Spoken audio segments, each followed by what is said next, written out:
വിശദമായ വാർത്തകളിലേക്ക്. ക്ഷീര കർഷകരെ പ്രതിസന്ധിയിലാക്കി മലബാർ മേഖലയിൽ പാൽ സംഭരണത്തിന് മേൽമയുടെ നിയന്ത്രണം. ഇന്നു മുതൽ ഉച്ചയ്ക്ക് ശേഷമുള്ള പാൽ സംഭരണം ഉണ്ടാകില്ല. പാൽ ഉൽപാദനം വർദ്ധിച്ചതും വിപണനം കുറഞ്ഞതുമാണ് പ്രതിസന്ധിക്ക് കാരണം. അധിക പാൽപ്പൊടിയാക്കാൻ പോലും കഴിയാത്ത സാഹചര്യത്തിലാണ് താൽക്കാലിക നിയന്ത്രണമെന്ന് മിൽമ മലബാർ മേഖലാ ചെയർമാൻ KS മണി ന്യൂസ് 18നോട് പറഞ്ഞു. ലോക്ക്ഡൌണിനെ തുടർന്ന് പാൽ വിൽപ്പന വൻതോതിൽ കുറഞ്ഞതോടെയാണ് മിൽമ മലബാർ മേഖലയ്ക്ക് കീഴിലുള്ള ക്ഷീരസംഘങ്ങളിൽ സംഭരണത്തിന് നിയന്ത്രണം ഏർപ്പെടുത്തിയത്. ഇന്നു മുതൽ ക്ഷീരസംഘങ്ങളിൽ ഉച്ചയ്ക്ക് ശേഷമുള്ള സംഭരണം ഉണ്ടാകില്ല. പ്രതിദിനം 8 ലക്ഷം ലിറ്ററാണ് മലബാർ മേഖലയിലെ ഉൽപാദനമെങ്കിൽ 4 ലക്ഷം മാത്രമാണ് വിൽപ്പനയെന്ന് അധികൃതർ പറയുന്നു. അധിക പാൽ തമിഴ്നാട്, കർണാടക സംസ്ഥാനങ്ങളിൽ കൊണ്ടുപോയി പാൽപ്പൊടിയാക്കാറുണ്ടെങ്കിലും അവിടെയും പ്രതിസന്ധി നേരിട്ടതോടെയാണ് ഉച്ചയ്ക്ക് ശേഷമുള്ള സംഭരണം നിർത്തിവെക്കാൻ കാരണമെന്ന് മിൽമ മലബാർ മേഖലാ ചെയർമാൻ KS മണി പറഞ്ഞു. ഈ വർധനവുണ്ടായി വിൽപ്പന കുറവുണ്ടായാലും അധികം വരുന്ന പാല് ഏകദേശം 2,90,000 ലിറ്ററോളം പാല് നമ്മൾ കർണാടക, തമിഴ്നാട്, ആന്ധ്രാപ്രദേശ് തുടങ്ങിയ പാൽ പൊടിയാക്കുന്ന കമ്പനികൾക്ക് അയച്ച് പൊടിയാക്കി കൊണ്ടുവരികയാണ് ചെയ്തുകൊണ്ടിരുന്നത്. അവിടെ പാല് വളരെ കൂടുതലുള്ളതുകൊണ്ട് ഈ പാലുകൾ അവിടെ എടുക്കാൻ കഴിയാത്ത വിധത്തിലുള്ള സമ്മർദ്ദം അവർക്ക് വരുന്നുണ്ട്. അതുകൊണ്ട് കേരളത്തിൽ നിന്നുള്ള പാല് ഇനി എടുക്കുന്നതിന് നിയന്ത്രണം വെക്കുകയോ അല്ലെങ്കിൽ പൂർണ്ണമായിട്ട് ഒഴിവാക്കേണ്ടുന്ന സാഹചര്യം ഉണ്ടായേക്കുന്നുള്ളൊരു മുന്നറിയിപ്പ് കിട്ടിയപ്പോൾ നമുക്കിവിടെ ഡയറികളിലും പാല് വളരെ കൂടി കംപ്ലീറ്റ് നിറഞ്ഞു നിൽക്കുകയാണ്. ആ സമയത്ത് നമുക്ക് പാല് കൂടുതൽ എടുക്കുന്നതിന് കഴിയാത്ത സാഹചര്യം വന്നു. അതിനാകെ നമുക്ക് കഴിയാവുന്ന 2 മാർഗ്ഗങ്ങളെ നമ്മുടെ മുമ്പിലുള്ള. ഒന്ന്, നമ്മളുടെ സെയിൽ കംപ്ലീറ്റ് വർദ്ധിപ്പിക്കുക. 2, നമ്മൾ പ്രൊക്യൂർമെൻറ്റ് കുറയ്ക്കുക. വിൽപ്പന കൂടുന്നതുവരെ ഉച്ചയ്ക്ക് ശേഷമുള്ള പാൽ സംഭരണം നിർത്തിവെക്കാനാണ് തീരുമാനം. എന്നാൽ മിൽമയുടെ തീരുമാനം ക്ഷീരകർഷകർക്ക് വലിയ തിരിച്ചടിയാണ്.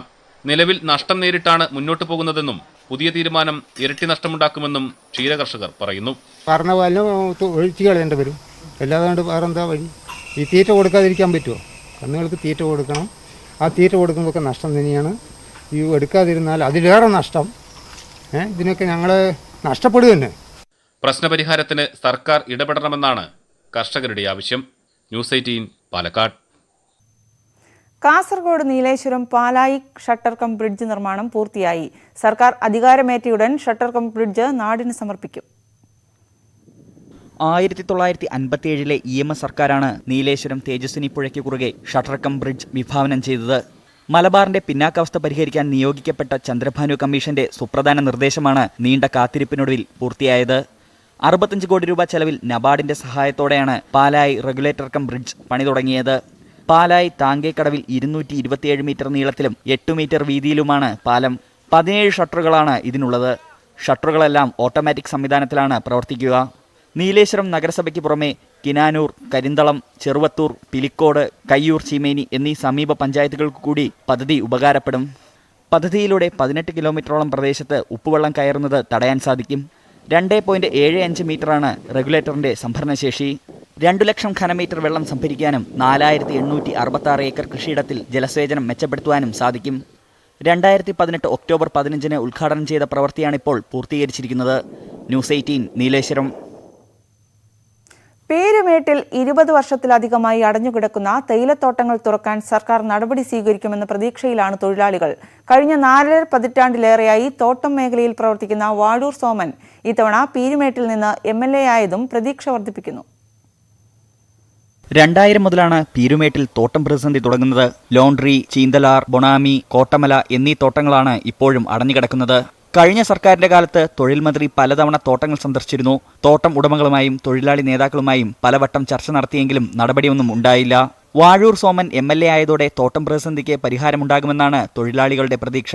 1996 ശേഷം ആദ്യമായാണ് തോട്ടം മേഖലയിൽ പ്രവർത്തിക്കുന്ന ഒരാൾ പീരുമേട്ടിൽ നിന്ന് ജനപ്രതിനിധിയായി തെരഞ്ഞെടുക്കപ്പെടുന്നത്. തൊഴിലന്വേഷിച്ച് പല പ്രദേശങ്ങളിലേക്കും അവർ ചേക്കേറിയിരിക്കുകയാണ്.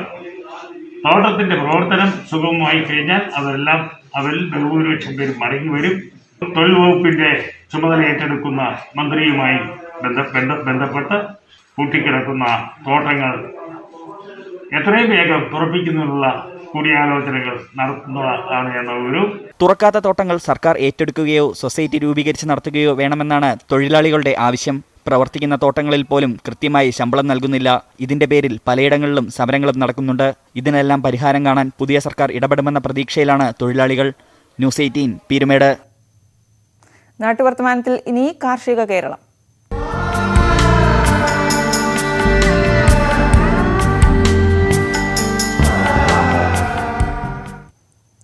മലപ്പുറം വളാഞ്ചേരിയിൽ ഇപ്പോൾ മുന്തിരിയുടെ വിളവെടുപ്പ് കാലമാണ്. വളാഞ്ചേരി സ്വദേശിനി മിശ്രിയയുടെ വീട്ടിലാണ് മുന്തിരി തഴച്ചു വളരുന്നത്. 5 വർഷം മുൻപ് തൃശൂർ മണ്ണുത്തിയിൽ നിന്നും പൂച്ചെടികൾ വാങ്ങിച്ച കൂട്ടത്തിലാണ് 2 മുന്തിരി തൈകളും മിശ്രിയയ്ക്ക് കിട്ടിയത്. അന്നു മുതൽ അത് നല്ല രീതിയിൽ പരിപാലിച്ചു. നിരാശയാകേണ്ടി വന്നില്ല മിശ്രിയയ്ക്ക്. 2 വർഷം കൊണ്ട് മുന്തിരി കായ്ച്ചു. നിറയെ മധുരമുള്ള മുന്തിരിക്കുലകളുണ്ടായി. ചാണകം, എല്ലുപൊടി തുടങ്ങിയവ ഉപയോഗിച്ച് ജൈവ രീതിയിലാണ് തൈകൾ വളർത്തിയെടുത്തത്. കഴിഞ്ഞ വർഷം 40 കിലോയിലേറെ മുന്തിരി ലഭിച്ചു.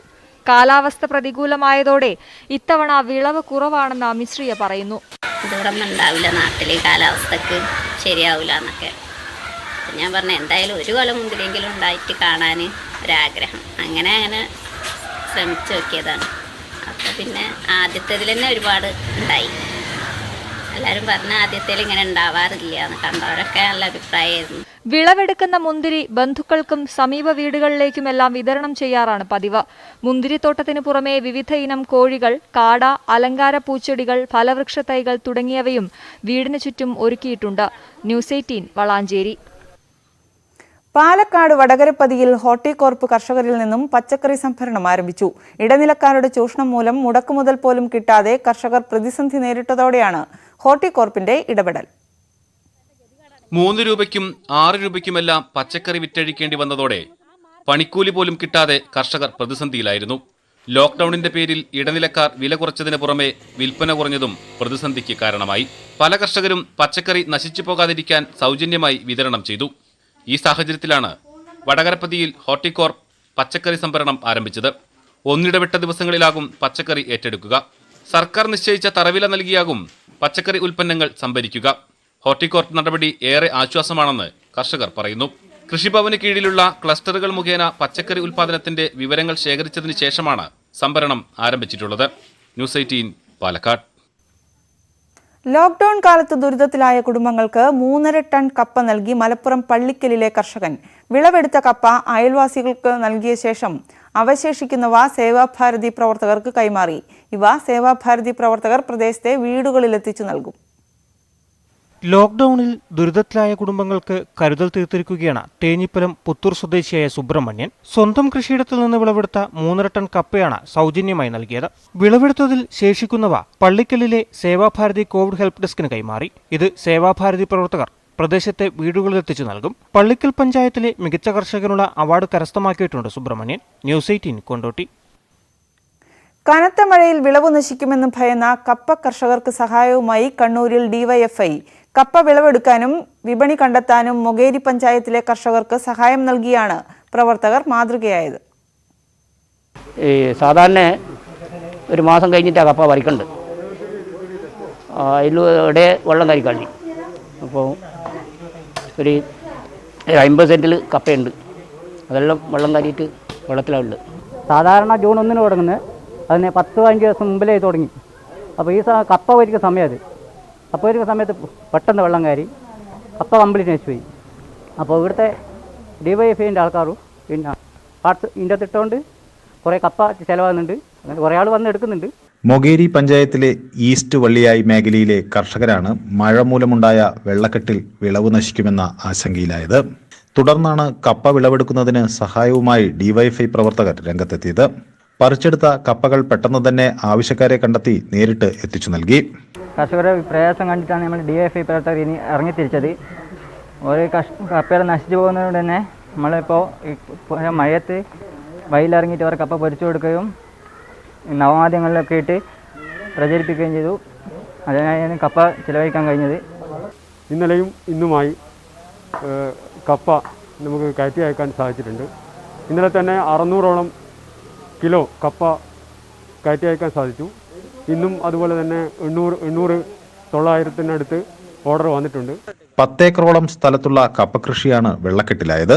3 കിലോയ്ക്ക് 50 രൂപ നിരക്കിലാണ് പറിച്ചെടുത്ത കപ്പകൾ വിറ്റഴിച്ചത്. ന്യൂസ് 18 കണ്ണൂർ. തേനൂറും ഒളോർ മാങ്ങകളുടെ ആസ്ഥാനമാണ് കോഴിക്കോട് കുറ്റ്യാടിക്കടുത്തെ അരൂർ.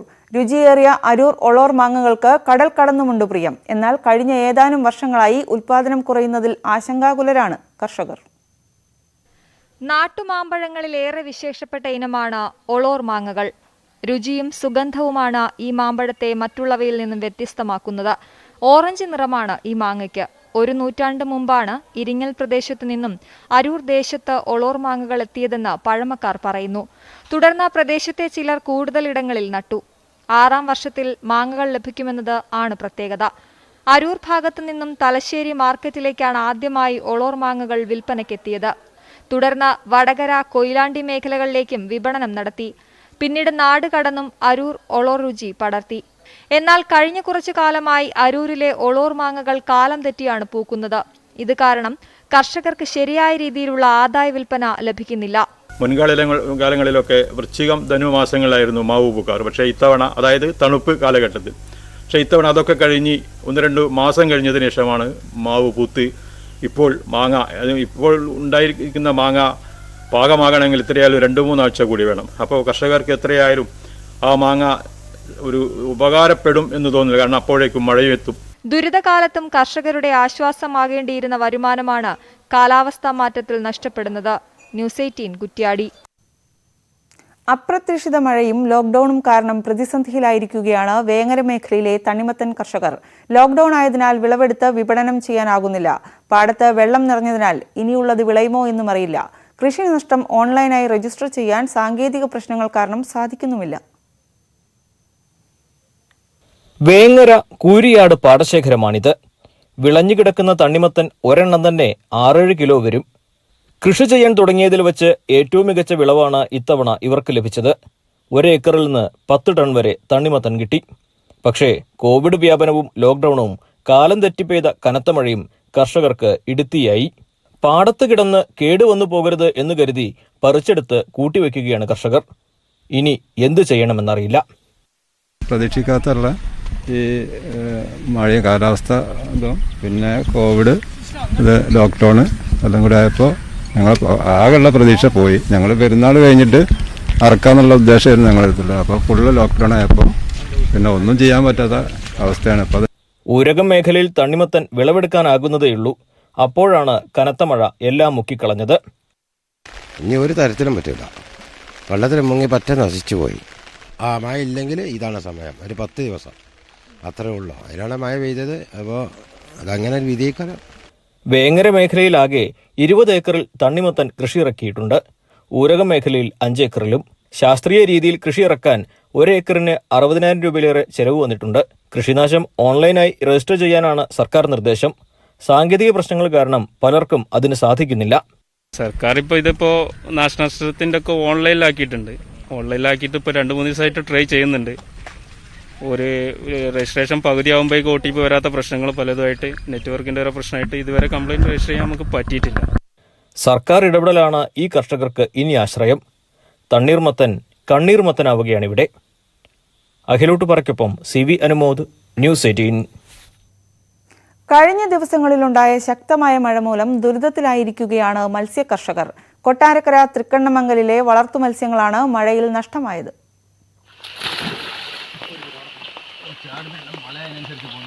തോട്ടിൽ നിന്നും വലയിട്ട് പരൽമീനുകളെ പിടിക്കുന്ന ദൃശ്യങ്ങളല്ല ഇത്. കനത്ത മഴയിൽ നഷ്ടമായ തന്റെ ഉപജീവന മാർഗമായ മീനുകളെ കണ്ടെത്താനുള്ള പരിശ്രമമാണ്. വളരെ വലിയ ഒരു വെള്ളപ്പൊക്കം ഞങ്ങളുടെ ആ 1.25 ഏക്കറോളമുള്ള മീൻ കൃഷിയിൽ എഫക്റ്റ് ചെയ്യുകയും തുടർന്ന് ഇത്തരത്തിൽ ഇങ്ങോട്ട് ഈ വാഴപ്പണയിലും അതോടൊപ്പം തന്നെ അപ്പുറത്തുള്ള തോട്, ഇതുപോലുള്ള കൈത്തോടുകളിലെല്ലാം തന്നെ മീൻ പോയിട്ടുണ്ട്. ഏകദേശം ഒരു 3000-4000 മീനോളം പുറത്തു പോയിട്ടുണ്ട്. അപ്പോൾ ഈ മീനുകളെ പിടിക്കാനുള്ള തന്ത്രപ്പാടില്ല. നട്ടർ, ആസാം വാള, തിലോപ്പിയ, ചിത്രലാട എന്നീ മീനുകളായിരുന്നു കൊട്ടാരക്കരയിലെ പപ്പായ ഫ്രഷ് ഫാമിൽ വളർത്തിയിരുന്നത്. 7 കുളങ്ങളിലായി 1.5 മാസം കഴിഞ്ഞ് വിളവെടുക്കാൻ പാകമായ മത്സ്യങ്ങൾ ഉൾപ്പെടെ വെള്ളപ്പൊക്കത്തിൽ സമീപത്തെ തോട്ടിലൂടെ നഷ്ടമായതായി ഫാം ഉടമ പറയുന്നു. ഇപ്പോൾ ഒരു 300-250 ഗ്രാമൊക്കെ കാണും. അത് ഏകദേശം 500 ഗ്രാം വരെ ആകാവുന്നതാണ്. ആറ്റുവാളയൊക്കെ സംബന്ധിച്ചിടത്തോളം 3 കിലോ 4 കിലോ ഒക്കെ വരുന്നത്. അത്തരത്തിലുള്ള മീനുകൾ പോകുമെന്ന് പറഞ്ഞാൽ ഏകദേശം ഒരു 10-18 ലക്ഷം രൂപ ഇപ്പം നിലവിൽ എന്ന് പറഞ്ഞാൽ ഒരു 50% മീനുകളും പോയിട്ടുണ്ട്. അതുപോലെ വലിയ ഒരു നഷ്ടം നമുക്ക് സംഭവിച്ചിരിക്കുകയാണ്. കഴിഞ്ഞ ലോക്ക്ഡൌണിൽ തുടക്കം കുറിച്ച മത്സ്യകൃഷിയാണ് ഈ ലോക്ക്ഡൌണിൽ വെള്ളപ്പൊക്കത്തിൽ നഷ്ടമായത്. ഓൺലൈൻ സംവിധാനത്തിലൂടെ വിറ്റഴിക്കാൻ ലക്ഷ്യമിട്ടിരുന്ന മീനുകളാണ് നഷ്ടമായത്. മഴ ശക്തി പ്രാപിച്ചപ്പോൾ സമീപത്തെ കൃഷിയിടങ്ങളിൽ തങ്ങി നിന്ന വെള്ളം തുറന്നുവിട്ടതോടെ 1 ഏക്കറിലുള്ള മത്സ്യക്കുളങ്ങൾ നിറഞ്ഞു കവിഞ്ഞതാണ് കർഷകരുടെ ദുരിതത്തിന് കാരണം. കാലവർഷം കടന്നുവരാൻ ഇരിക്കെ മത്സ്യകൃഷി മുന്നോട്ട് കൊണ്ടുപോകുന്നതിനുള്ള ആശങ്കയും നിലനിൽക്കുന്നുണ്ട്. ന്യൂസ് 18 കൊട്ടാരക്കര. കടലിൽ നിന്നും കരയിലെത്തിയ ഒരു കൊച്ചു ഡോൾഫിനാണ് സാമൂഹ്യമാധ്യമങ്ങളിലെ ഇപ്പോഴത്തെ താരം. കാഞ്ഞങ്ങാട് അജാനൂർ തീരത്താണ് ഡോൾഫിൻ കുഞ്ഞ് കരയിലടിഞ്ഞത്.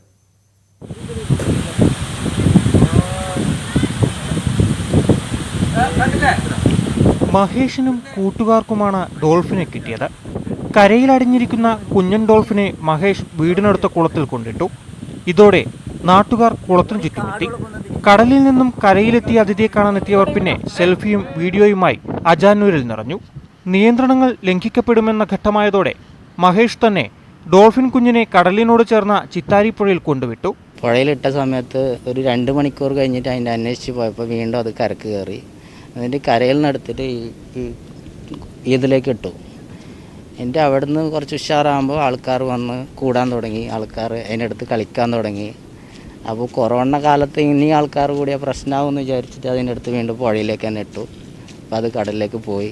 ഡോൾഫിനെ തിരിച്ചുവിടുന്നതിന് മുൻപെടുത്ത വീഡിയോകൾ സമൂഹ മാധ്യമങ്ങളിൽ ഇപ്പോൾ വൈറലാണ്. ഏകദേശം 5 മാസം പ്രായമുള്ള ഡോൾഫിനാണ് കരയ്ക്കെത്തിയത്. ന്യൂസ് 18 കാസർഗോഡ്. കോവിഡ് കാലത്ത് വീടിന്റെ അകത്തളങ്ങളെ ചിത്രങ്ങൾ കൊണ്ട് നിറയ്ക്കുകയാണ് തൃശൂർ അളഗപ്പ നഗർ സ്വദേശി ആവണി കൃഷ്ണ. ചിത്രരചന ശാസ്ത്രീയമായി പഠിച്ചിട്ടില്ലാത്ത ആവണി വരച്ച ചിത്രങ്ങൾ ജീവൻ തുടിക്കുന്നവയാണ്.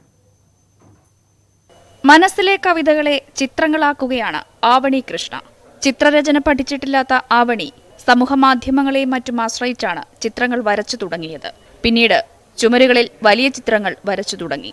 ക്രയോൺ ഉപയോഗിച്ചുള്ള ചിത്രരചന പിന്നീട് ആക്രിലിക് പെയിന്റിലേക്ക് മാറ്റുകയായിരുന്നു. ഇപ്പോൾ ചുമർ നിറയെ മനോഹര ചിത്രങ്ങളാണ്. ചിത്രരചനയെ കൂടാതെ ന്യൂസ് പേപ്പർ കൊണ്ടുണ്ടാക്കുന്ന അലങ്കാര വസ്തുക്കളും പേപ്പർ ക്രാഫ്റ്റുകളുമുണ്ട്. ലോക്ക്ഡൗൺ കാലത്ത് വീട്ടിലിരുന്ന് മടുത്തപ്പോഴാണ് യൂട്യൂബ് വീഡിയോസ് കണ്ട് ഞാൻ ചില ക്രാഫ്റ്റൊക്കെ ചെയ്താലോ എന്ന് കരുതിയത്. അങ്ങനെ ഫസ്റ്റ് ഞാൻ ചെയ്തത് ഫ്രെയിമാണ്, ഫോട്ടോ ഫ്രെയിം. ന്യൂസ് പേപ്പർ വെച്ചാണ് ഉണ്ടാക്കിയത്. പിന്നെ ചില കളർ പേപ്പർ ഉപയോഗിച്ച്. പിന്നീട് വാൾ ഡെക്കർ പല ടൈപ്പ് ഉണ്ടാക്കി. പെൻ സ്റ്റാൻഡ് ഉണ്ടാക്കി. അങ്ങനെ അതിൽ നിന്നും കുറച്ചും കൂടെ ഒന്ന് വെറൈറ്റി ആയിട്ട് നോക്കാനാണ് ഞാൻ പിന്നീട് പെയിൻറ്റിങ്സ് നോക്കിയത്. ആദ്യം ചെറുതായിട്ട് സ്വിച്ച് ബോർഡിലൊക്കെ ചെയ്താണ് ട്രൈ ചെയ്ത്. പിന്നെയാണ് കുറച്ചും കൂടെ വലിയ പിക്ചേഴ്സ് വരയ്ക്കാമെന്ന് കരുതിയത്. സ്കൂൾ യുവജനോത്സവങ്ങളിൽ കവിതാ പാരായണത്തിന് നിരവധി സമ്മാനങ്ങൾ ആവണിയെ തേടിയെത്തിയിട്ടുണ്ട്. അളഗപ്പ നഗർ ഹയർ സെക്കൻഡറി സ്കൂളിലെ +1 വിദ്യാർത്ഥിനിയാണ് ആവണി കൃഷ്ണ. ന്യൂസ് 18 കൊടകര.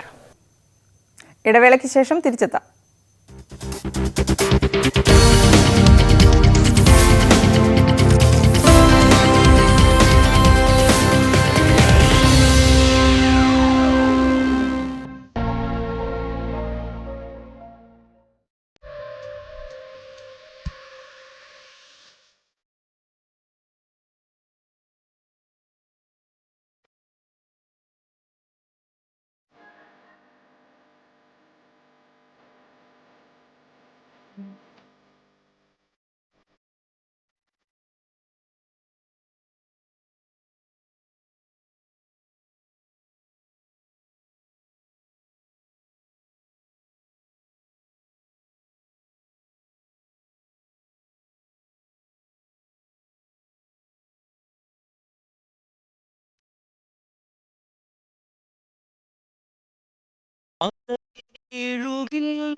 വാർത്തകളിലേക്ക്.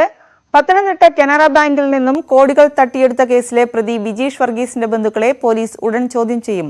സംശയാസ്പദമായ ബാങ്ക് അക്കൗണ്ടുകളിലെ സാമ്പത്തിക ഇടപാടുകൾ അന്വേഷണ സംഘം പരിശോധിച്ചു വരികയാണ്. പ്രതിയെ ഇന്ന് പത്തനംതിട്ട കോടതിയിൽ ഹാജരാക്കും. കോടികളുടെ സാമ്പത്തിക തട്ടിപ്പ് നടത്തിയ പ്രതി ബിജീഷ് വർഗീസ് പിടിയിലായതോടെ വേഗത്തിൽ കേസിന്റെ കുരുക്കഴിക്കുകയാണ് പോലീസ്. പ്രാഥമിക ചോദ്യം ചെയ്യലിൽ തട്ടിപ്പ് നടത്തിയ പണം ഏതെല്ലാം അക്കൗണ്ടുകളിലേക്ക് മാറ്റിയെന്ന് പ്രതിയിൽ നിന്ന് പോലീസിന് വിവരം ലഭിച്ചു. കുടുംബാംഗങ്ങൾക്ക് പുറമെ ബന്ധുക്കളിൽ ചിലരുടെ അക്കൗണ്ടുകളിലേക്ക് ഇടപാടുകൾ നടത്തിയിട്ടുണ്ടെന്നും പ്രാഥമിക ചോദ്യം ചെയ്യലിൽ വിജീഷ് പോലീസിനോട് സമ്മതിച്ചു.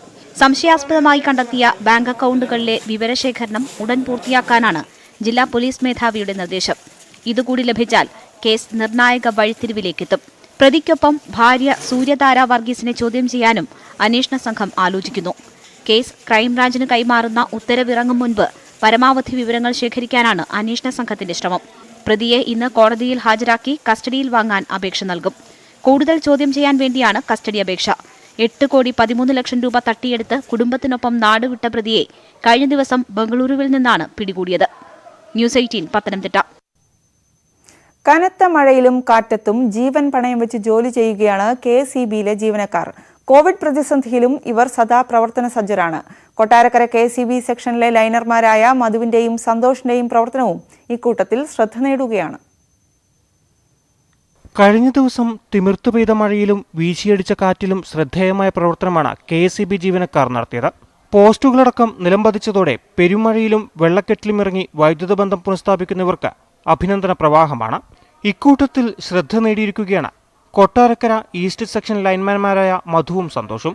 നെല്ലിക്കുന്നം മുണ്ടാമൂടേരായിൽ ഫീഡർ തകരാർ പരിഹരിക്കുന്ന വീഡിയോ നിരവധി പേരാണ് ഏറ്റെടുത്തത്. കഴുത്തൊപ്പം വെള്ളത്തിൽ ജോലി ചെയ്യുന്ന ഇരുവരുടെയും ദൃശ്യങ്ങൾ സമൂഹമാധ്യമങ്ങൾ ഏറ്റെടുത്തു. മണിക്കൂറുകളോളം ദിവസങ്ങളോളം കറണ്ടില്ലാതെ കിടക്കുമ്പോൾ പൊതുജനങ്ങൾക്ക് സാധാരണപ്പെട്ടവർക്കൊക്കെ ഉണ്ടാകുന്ന ആ മാനസികാവസ്ഥ നമുക്ക് മനസ്സിലാക്കാൻ കഴിയും. എൻ്റെ വീട്ടിലടക്കം ഉള്ളവർക്ക് മനസ്സിലാക്കാൻ കഴിയുന്നൊരു കാര്യമാണ്. അതുകൊണ്ടാണ് ഞങ്ങൾ ഇതിന് ശരിക്കും എഫേർട്ട് എടുത്ത് ചെയ്തത്. ഞങ്ങൾ എത്രയും പെട്ടെന്ന് സപ്ലൈ കൊടുക്കുക എന്നൊരു ഉദ്ദേശത്തോടാണ് ഞങ്ങളത് ചെയ്തത്. പക്ഷേ അത് ഞങ്ങൾക്ക് ഒരു ടീം വർക്കായിരുന്നു. കൂടെ ഞങ്ങളുടെ സബ് എഞ്ചിനീയേഴ്സ് വിനോദ് സാറും സന്തോഷ് സാറും കൂടെ പ്രയോജനം നൽകി. അതൊരു കാര്യമായിട്ടായിരുന്നു. കൊട്ടാരക്കര പെരുങ്കുളത്തുള്ള കോവിഡ് രോഗികൾ കഴിയുന്ന വീട്ടിൽ വൈദ്യുതി നിലച്ചതോടെ സഹായമഭ്യർത്ഥിച്ച് വിളി വന്നിരുന്നു. ശക്തമായ കാറ്റിലും മഴയിലും സെക്ഷൻ പരിധിയിൽ നിരവധി തകരാറുകൾ പരിഹരിക്കാനുണ്ടെങ്കിലും മധുവും സന്തോഷവും രാത്രിയിൽ തന്നെ അവിടെ എത്തി വൈദ്യുത ബന്ധം പുനഃസ്ഥാപിച്ചു. ചിലർക്ക് വേണ്ടി മാറി നിൽക്കാമായിരുന്നു, എന്നാലും അവർ ആത്മാർത്ഥമായിട്ട് നിന്ന് ആ ഫീഡർ പുനഃസ്ഥാപിച്ച് ജനങ്ങൾക്ക് വൈദ്യുതി കിട്ടാൻ വേണ്ടി അവരുടെ ജീവൻ പോലും മാറ്റി നിർത്തിക്കൊണ്ട് അവർ ചെയ്യുകയാണുണ്ടായത്. ലൈൻമാൻമാരായ സന്തോഷിനും മധുവിനും നിരവധി പേരാണ് അഭിനന്ദനങ്ങൾ അറിയിക്കുന്നത്. ന്യൂസ് 18 കൊട്ടാരക്കര. കോവിഡ് പശ്ചാത്തലത്തിൽ കോഴിക്കോട് ജില്ലാ റൂറൽ പോലീസ് നടപ്പാക്കുന്നതാണ് 60+ പദ്ധതി.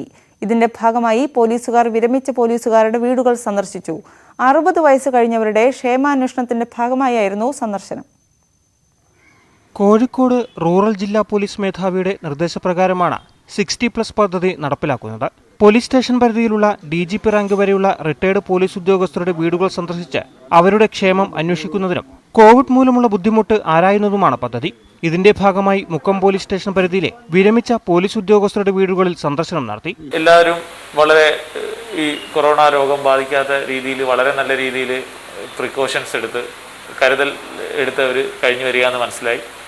അല്ല അവർക്ക് എന്തെങ്കിലും തുടർന്നും ഏതെങ്കിലും തരത്തിലുള്ള ബുദ്ധിമുട്ടോ വല്ല അനുഭവിക്കുകയാണെങ്കിൽ മുക്കം പോലീസിനെ അറിയിക്കാനുള്ള സേവന വാഗ്ദാനവും പോലീസ് ചെയ്യുകയുണ്ടായി. കോവിഡ് കാലത്ത് തങ്ങളുടെ ക്ഷേമം അന്വേഷണത്തിൽ സന്തോഷമെന്ന് വിരമിച്ച പോലീസുകാർ. കൃഷിയും ബാക്കി കാര്യം പിരിയായിട്ട് ഇങ്ങനെ നടക്കുകയാണ്. ആരോഗ്യത്തിനൊന്നും യാതൊരു മോശമില്ല, ഒരു വളരെ കണ്ടീഷൻ. പോലീസുകാരെ വീട്ടിലെ കാര്യങ്ങളും ബാക്കി കുട്ടികളെ പ്രശ്നങ്ങളും പിന്നെ നമ്മുടെ സാമ്പത്തിക കാര്യങ്ങളൊക്കെ അന്വേഷിച്ച് കഴിഞ്ഞ് അതിലൊന്നും യാതൊരു പ്രശ്നമില്ല. സന്തോഷമായി. ന്യൂസ് 18 മുക്കം. കോട്ടയം പൂഞ്ഞാറിൽ രോഗി മരിച്ചത് ചികിത്സാ പിഴവ് മൂലമെന്ന് പരാതി. മാന്നാനി സ്വദേശിനി മോളി തോമസിന്റെ മരണത്തിലാണ് കുടുംബം ആരോഗ്യമന്ത്രിക്കും പോലീസിനും പരാതി നൽകിയത്. സമ്മതം കൂടാതെ ശസ്ത്രക്രിയ നടത്തിയതിലുണ്ടായ അണുബാധയാണ് മരണകാരണമെന്നാണ് ആരോപണം. പൂഞ്ഞാർ പ്രാഥമികാരോഗ്യ കേന്ദ്രത്തിലെ ഡോക്ടർക്കെതിരെയാണ് മോളി തോമസിന്റെ കുടുംബം പരാതി നൽകിയത്. ഡോക്ടർ സ്വകാര്യ പ്രാക്ടീസ് നടത്തുന്ന ക്ലിനിക്കിൽ 50-കാരിയായ മോളി തോമസ് പ്രമേഹത്തിന് ചികിത്സിച്ചിരുന്നു. കാലിലുണ്ടായ വ്രണങ്ങളിൽ ഏപ്രിൽ 10 നടത്തിയ ശസ്ത്രക്രിയയിൽ അണുബാധയുണ്ടാകുകയും അതിനെ തുടർന്ന് മരണം സംഭവിച്ചെന്നാണ് കുടുംബത്തിന്റെ ആരോപണം. ഡോക്ടർ ഷാജു ഡോക്ടർ അമ്മയ്ക്ക് റിവാബാൻ എന്നൊരു ടാബ്ലറ്റ് കൊടുക്കുന്നുണ്ടായിരുന്നു. അത് ബ്ലഡ് ഫ്ലോ ആകാനുള്ള ടാബ്ലറ്റ്. ഈ ടാബ്ലറ്റ് പിന്നെ അമ്മയ്ക്ക് കിഡ്നിയുടെയും ഹാർട്ടിൻ്റെയും ടാബ്ലറ്റ് മെഡിസിറ്റിയിൽ നിന്നും കഴിക്കുന്നുണ്ടായിരുന്നു. ഇത് ഇദ്ദേഹത്തിൻ്റെ മെഡിസിൻ്റെ സൈഡ് എഫക്റ്റ് കൊണ്ടാണ് അമ്മയുടെ കിഡ്നിയും ഹാർട്ടിനും ബാധിച്ചത്. അപ്പോൾ ആ മെഡിസിനുകളൊന്നും സ്റ്റോപ്പ് ആക്കാതെ ഇദ്ദേഹം 2 ദിവസം മുമ്പേ സ്റ്റോപ്പ് ആക്കാണ്ടായിരുന്നു. ഇതൊന്നും സ്റ്റോപ്പ് ആക്കാതെ ഇദ്ദേഹം സർജറി ചെയ്തപ്പോഴാണ് ബ്ലീഡിങ് ഹൈ ആയി ഇത്തരം ബ്ലീഡിങ് നിൽക്കാതെ വന്നത്. നമ്മുടെ ബ്രെയിനിൽ വരെ ഇൻഫെക്ഷൻ ബാധിച്ചു. ഈ ഇൻഫെക്ഷൻ എന്ന് പറയുന്നത് വീട്ടിൽ നിന്ന് കയറുന്ന ഇൻഫെക്ഷൻ അല്ല. ഇത് നിങ്ങൾ എവിടെയാണ് ട്രീറ്റ്മെൻറ്റ് ചെയ്തത് അവിടെ നിന്ന് കയറിയ ഹെവി ഗ്രോത്ത് ഉള്ള ബാക്ടീരിയ ആണ്. ഇതാണ് മരണകാരണമെന്നാണ് അവിടുത്തെ അമൃതയിലെ ഹോസ്പിറ്റലിലെ ഡോക്ടേഴ്സ് പറയുന്നത്. എന്നാൽ ചികിത്സാ പിഴവ് ഉണ്ടായിട്ടില്ലെന്ന് ഡോക്ടർ അവകാശപ്പെട്ടു. മകൾ നിർബന്ധിച്ചാണ് ക്ലിനിക്കിൽ ചികിത്സ തുടർന്നതെന്നും ഡോക്ടർ പറയുന്നു. ആശുപത്രി രേഖകൾ മുൻനിർത്തി നിയമ പോരാട്ടത്തിനൊരുങ്ങിയിരിക്കുകയാണ് കുടുംബം. ന്യൂസ് 18 കോട്ടയം. തൃശൂർ ജില്ലയിൽ ട്രിപ്പിൾ ലോക്ക്ഡൌണിന്റെ ഭാഗമായി ഏർപ്പെടുത്തിയ നിയന്ത്രണങ്ങളിൽ ഇളവ്. ജില്ലയിൽ മത്സ്യമാംസ വിപണന കേന്ദ്രങ്ങൾക്ക് ഇളവ് അനുവദിച്ചു. സാനിറ്റൈസർ, മാസ്ക് എന്നിവയുടെ നിർമ്മാണത്തിനും വിതരണത്തിനും ദന്താശുപത്രികൾ തുറക്കാനും അനുമതി നൽകിയിട്ടുണ്ട്. ട്രിപ്പിൾ ലോക്ക്ഡൌൺ മാർഗനിർദ്ദേശങ്ങൾ പുതുക്കി ജില്ലാ കളക്ടറാണ് ഉത്തരവിറക്കിയത്. മത്സ്യം, മാംസം, കോഴിക്കട, കോൾഡ് സ്റ്റോറേജ് എന്നിവ തുറക്കുന്നതിൽ ഇളവ് നൽകിയിട്ടുണ്ട്. ബുധൻ, ശനി ദിവസങ്ങളിൽ രാവിലെ 7 മുതൽ ഉച്ചയ്ക്ക് 1 മണി വരെ ഇവ തുറക്കാം. കന്നുകാലി, കോഴി, വളർത്തുമൃഗങ്ങൾ എന്നിവയ്ക്കുള്ള തീറ്റകൾ വിൽക്കുന്ന കടകൾ ചൊവ്വ, വ്യാഴം, ശനി ദിവസങ്ങളിലും പ്രവർത്തിക്കാം. ദന്തൽ ക്ലിനിക്കുകൾക്കും പ്രവർത്തനാനുമതിയുണ്ട്. കൊയ്ത്ത്, മെതി യന്ത്രങ്ങൾ പാടശേഖരങ്ങളിലേക്ക് കൊണ്ടുപോകാം. പാലിയേറ്റീവ് കെയർ, പാചകവാതക വിതരണം, ടെലികമ്മ്യൂണിക്കേഷൻ, കേബിൾ സർവീസ്, DTH എന്നിവയുമായി ബന്ധപ്പെട്ട് പ്രവർത്തിക്കുന്നവർക്ക് തിരിച്ചറിയൽ രേഖയുമായി യാത്ര ചെയ്യാം. ആനകൾക്കുള്ള പട്ടകൾ മറ്റ് ജില്ലകളിൽ നിന്ന് കൊണ്ടുവരാനും അനുമതി നൽകിയിട്ടുണ്ട്. ന്യൂസ് 18 തൃശൂർ. നാട്ടുവർത്തമാനം പൂർണ്ണമാകുന്നു. കൂടുതൽ വാർത്തകൾക്കും വിശദാംശങ്ങൾക്കും മലയാളം.news18.com